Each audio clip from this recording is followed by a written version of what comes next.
नमस्कार दोस्तों, मैं अमित शर्मा आप सभी का अपने YouTube चैनल एग्ज़ाम क्लियर पर हार्दिक स्वागत करता हूं।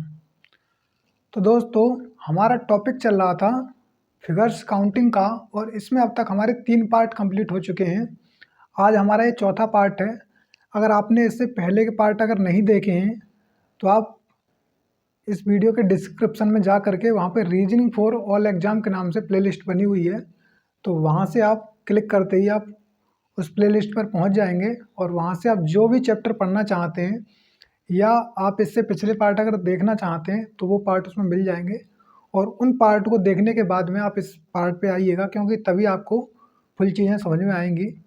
तो कुछ अगर दोस्त हमारे नए हों और आज पहली पहली बार इस वीडियो को देख रहे हों तो सबसे पहले इस चैनल को सब्सक्राइब कर दीजिए, इस वीडियो को लाइक कीजिए और इस वीडियो को अपने यार दोस्तों में शेयर कर दीजिए।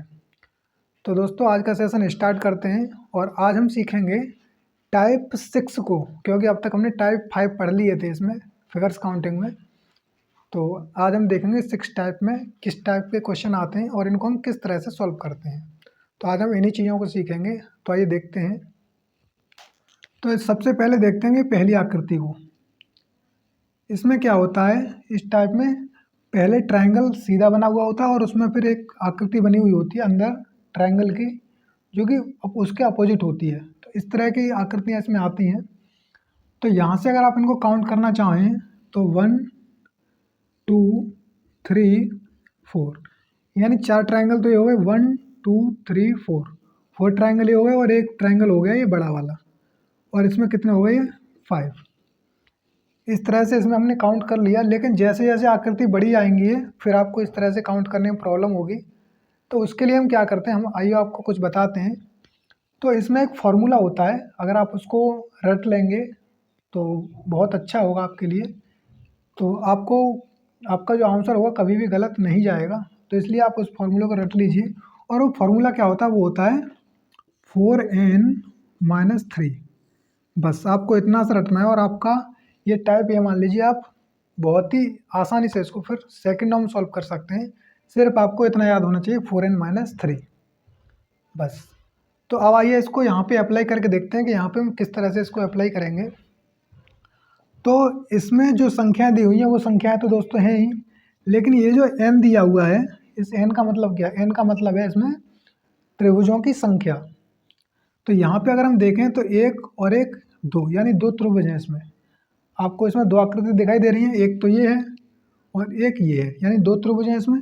तो आप इसमें n की जगह पे 2 पुट कर दीजिए, आपका आंसर 5 ही आएगा। कैसे आएगा ये देखते हैं। तो 4, n की जगह हम 2 पुट कर देंगे यहाँ पे, -3। तो 4 2 जा कितना होता है 8, और 8 में से जब हम 3 को सब्ट्रैक्ट करेंगे तो यहाँ पे आ जाएगा 5। इस तरह से ये जो फॉर्मूले की हेल्प से अगर आप इसको करेंगे तो बहुत ही बेटर रहेगा। और मैं आपको यही सजेस्ट करूँगा कि आप फार्मूले के ही हिसाब से कीजिएगा, क्योंकि इसमें गलत रहने के चांस बहुत कम रहते हैं। इसमें गलत होता ही नहीं है। यहाँ पे अगर आप बेसिक मेथड से करेंगे तो आपका क्वेश्चन गलत हो सकता है। तो अब आइए सेकंड वाले आकृति पे चलते हैं और इसमें देखते हैं कि इसमें नंबर ऑफ ट्रायंगल्स की संख्या कितनी है। तो यहाँ से फिर वही 4n-3, 4n-3। अब इसमें ट्रायंगल कितने देखिए, एक तो ये वाली आकृति है, एक ये वाली है, 2 और एक ये वाली, यानी इसमें 3 ट्रायंगल बने हुए हैं। तो n की जगह पे यहाँ 3 रख देंगे। n की जगह हमने इसकी वैल्यू पुट कर दी, यानी 3, और -3 तो ये पीछे लिखा हुआ है तो हमने इसको ज्यों की त्यों उतार दिया। अब आप इसको सॉल्व कर लीजिए, आपका आंसर आ जाएगा। तो 4 3 जा कितना होता है 12 -3। तो 12 में से हम 3 को घटाएंगे तो कितना आ जाएगा, ये आ जाएगा 9, और ये हो गया हमारा आंसर।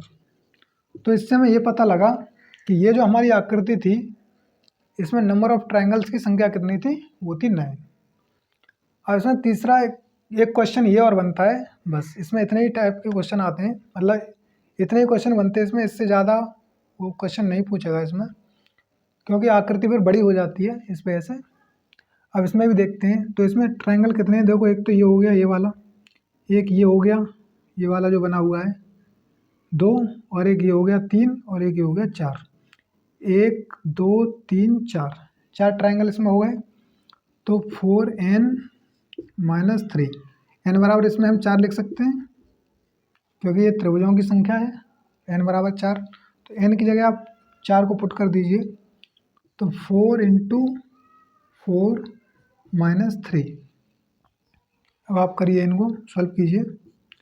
4 4 जा कितना होता है 16 - 3, और जब हम 16 में से 3 को घटाएंगे तो कितना आ जाएगा ये, तो ये आ जाता है आपका 13, यानी कि 13, और ये आ गया आपका आंसर।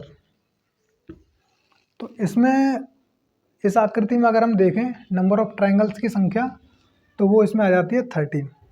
तो आशा करता हूँ ये जो हमारा छठा टाइप था फिगर्स काउंटिंग का, तो ये टाइप आपकी समझ में आ गया होगा। और इसमें अगर कोई भी क्वेश्चन एग्जाम में आता है तो मैं आशा करता हूँ आप उन सभी क्वेश्चंस को सॉल्व करके आएंगे और छोड़ करके उनको नहीं आएंगे।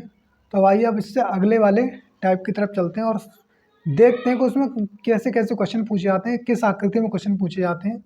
तो आइए उन पे चलते हैं अब। तो आइए दोस्तों, अब हम अपने 7वें टाइप की तरफ चलते हैं। अब तक हम 6 टाइप पढ़ चुके हैं और उसमें डिफरेंट डिफरेंट टाइप के क्वेश्चन हम देख चुके हैं। तो अब हमारा ये 7वां टाइप है, तो इसमें हम देखेंगे कि इसमें ट्रायंगल से रिलेटेड किस तरह के क्वेश्चन पूछे जाते हैं और इसमें किस तरह की शेपें आती हैं। और ये हमारा सबसे लास्ट टाइप है, बस इसमें 7 टाइप के ही क्वेश्चन बनते हैं और 7वां टाइप हमारा ये आखिरी है। तो आइए इसको और पढ़ते हैं कि इसमें किस टाइप के क्वेश्चन आते हैं। तो इसमें अगर हम देखें तो ये जो आकृति होती है थोड़ी सी डिफ़िकल्ट तो होती हैं, लेकिन इसके लिए हमने आपके लिए एक ट्रिक तैयार की है और उस ट्रिक के ज़रिए से आप इनको बहुत ही आसानी से समझ सकते हैं। लेकिन अगर आप इनके बेसिक पे जाएंगे तो बेसिक इनका बहुत बड़ा है और आपको उसमें उलझने की ज़रूरत नहीं है, क्योंकि अगर आप उसमें उलझोगे तो आप बहुत सारा टाइम अपना बर्बाद कर दोगे। तो इसलिए हम आपको यही सजेस्ट करेंगे कि आप जिस तरह से हम आपको बता रहे हैं आप उसी तरह से इनको कीजिएगा, नहीं तो आपका बहुत सारा टाइम बेकार चला जाएगा। तो किस तरह से करेंगे आइए इसको देखते हैं। कि जब कभी भी आपको इस तरह की शेप दी हुई हो, कैसी शेप, जैसे मान लीजिए यहाँ पे एक ट्रायंगल उल्टा बन रहा है, फिर यहाँ पे 2 ट्रायंगल उल्टे बन रहे हैं, तब हम इसमें ऐसी आकृति हम क्या करते हैं कि इधर वाले जो खाने इनको देखते हैं। तो देखिए 1 2 3, इस साइड में कितने खाने हैं 3। तो ये तो आपको पता है कि अगर इस साइड में 3 खाने होंगे तो इस साइड में भी 3 खाने होंगे, ये तो नॉर्मल सी बात है, ये आप जानते होंगे। अब जब कभी भी इस तरह से 3 खाने अगर दिए हुए हों, इस साइड में अगर 3 खाने हों, तो वहाँ पर जो ट्रायंगल्स की संख्या होगी वो क्या होगी, वो होगी 13, और ये हो गया हमारा आंसर। आपको उनको रट लेना अच्छे से, आप इस पे मत जाइए कि 13 क्यों होती है और कैसे होती है, क्योंकि इसमें अगर आप उलझोगे तो आप फंस जाओगे इसमें। तो इस वजह से आप सीधा बस इतना सा ध्यान रख लीजिए कि जब कभी भी अगर साइड में 3 खाने दिए हुए हैं इस तरह से, तो आपके जो उसमें नंबर ऑफ़ ट्रायंगल्स की संख्या होगी कितनी होगी, 13 होगी। इसी तरह से हम अगली शेप में देखते हैं। तो यहाँ पे क्या है 1 2 3 4, और सेम आकृति है, सिर्फ पहले यहाँ पे 1 था, फिर अगली आकृति में 2 ट्रायंगल हो गए और फिर अगली में 3 हो गए। और इसमें अगर हम खाने देखें साइड में कितने हैं, तो 1 2 3 4, 4 खाने हैं। तो जब कभी भी 4 खाने होंगे तो कितने होंगे ट्रायंगल उसमें, 27, और ये हो गया हमारा आंसर। जब कभी 3 खाने होंगे तो 13 होंगे, 4 खाने होंगे अगर साइड में तो 27 ट्रायंगल होंगे उसमें, यानी 27।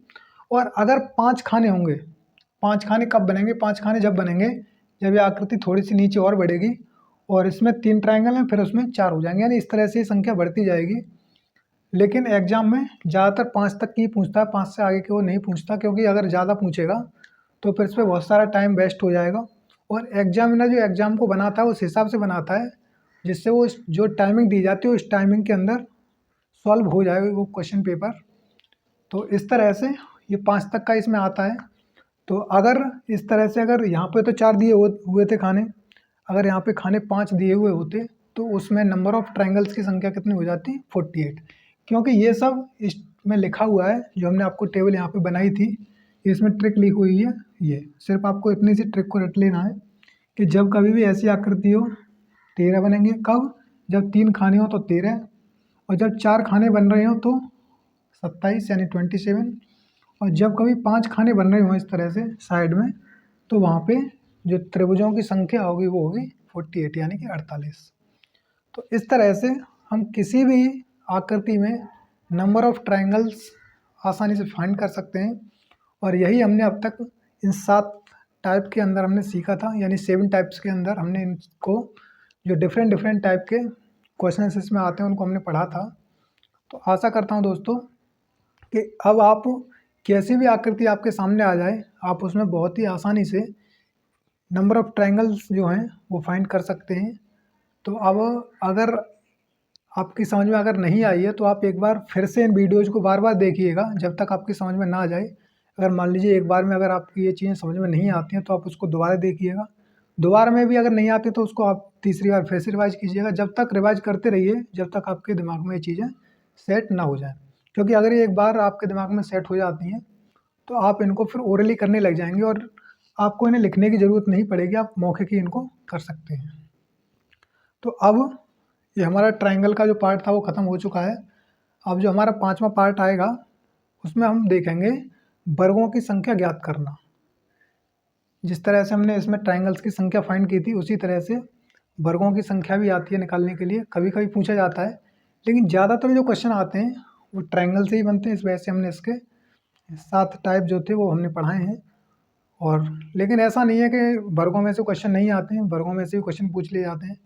कोई आकृति दे दी जाएगी और उसमें पूछा जाएगा कि इसमें टोटल वर्गों की संख्या बताइए। कभी कभी आयतों की संख्या भी पूछ ली जाती है, और भी आकृति होती है घनों की संख्या पूछ ली जाती है। तो आगे जैसे जैसे हम पढ़ते जाएंगे वो सभी आकृति हम धीरे धीरे सीखते जाएंगे। तो पढ़ते रहिए दोस्तों इसी तरह से।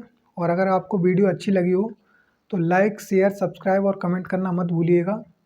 और इसी तरह से हमें सपोर्ट करते रहिए, कमेंट करते रहिए। वीडियो को अपने यार दोस्तों में, जितने भी आपके ग्रुप्स हैं उन सभी में शेयर कर दीजिए। और जो भी दोस्त पहली बार हमारे चैनल पर आएँ, इस वीडियो को लाइक और चैनल को सब्सक्राइब करना मत भूलिएगा।